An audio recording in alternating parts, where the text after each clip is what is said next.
চিটিৰ পৰা মোটামুটি কেই কিলোমিটাৰ হ'ব ইয়ালৈকে 26 বা 30 কিলোমিটাৰ এনেকুৱাই হ'ব মানে এটা ৰিজৰ্ট এটা আছে ধুনীয়া ৰিজৰ্ট ইফালে টোল গেট পাৰ হৈ আহি খুব বেছিতে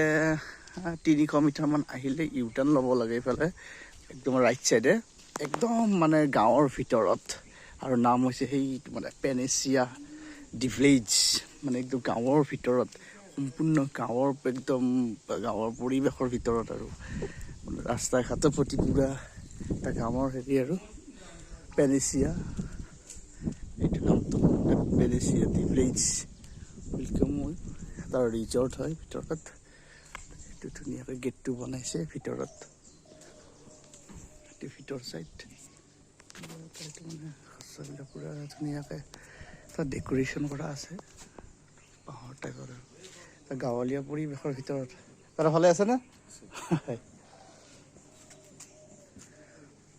এটা সম্পূৰ্ণ এটা তামোল চামোল আছে তামোলত পাণ চান উঠাই দিয়া নাই নেকি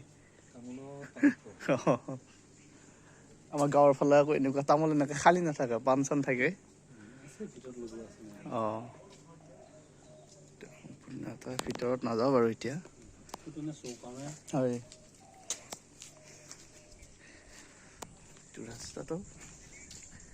ৰাস্তাটো কেঁচা আৰু কাৰণ যিহেতু তাত ভিলেজৰ ভিতৰত একদম লাষ্টৰ ফালে এইখন মানে পাৰ্কিং প্লেচ এইটো পাৰ্কিংটো ভালে প্ৰায় ডাঙৰ আছে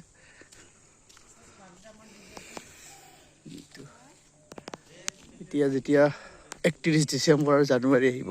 31 ডিচেম্বৰত ইয়াত বোলে গাড়ী থ'ব জেগা নোহোৱা হয় মানে এনেকুৱা একদম মানে ভৰি যায় এইটো ৰিজৰ্ট আজিকালি এটা ট্ৰেণ্ডিঙত চলে হয় ৰিজৰ্টবিলাক আগতে ইমান এটা পপুলাৰিটি নাছিলে কিন্তু যেতিয়া মানুহবিলাকৰ ষ্টেণ্ডাৰ্ডটো বাঢ়ি গ'ল তেতিয়া খোৱাৰ থকাৰ এটা এনজয়মেণ্টৰ মানে ষ্টেণ্ডাৰ্ডটো লগে লগে সময়ৰ লগত বাঢ়ি গৈ আছে সেইকাৰণে এনেকুৱা আৰু এইফালে মানে অলপ জংঘল টাইপ চাৰিওফালে এটা মানে বাঁহ বেত কিবা কিবি আছে আৰু সেইফালে সেইখন পাহাৰ আছে পাহাৰৰ চাইডে মানে অকণমান খালী জেগা এইখিনি জেগাত ধুনীয়াকৈ এইটো ৰিজৰ্ট আৰু ঘৰটো এইটো মানে টকৌ গাছ যে টকৌ গাছৰ পাতেদি বনোৱা এইটো ষ্টাইল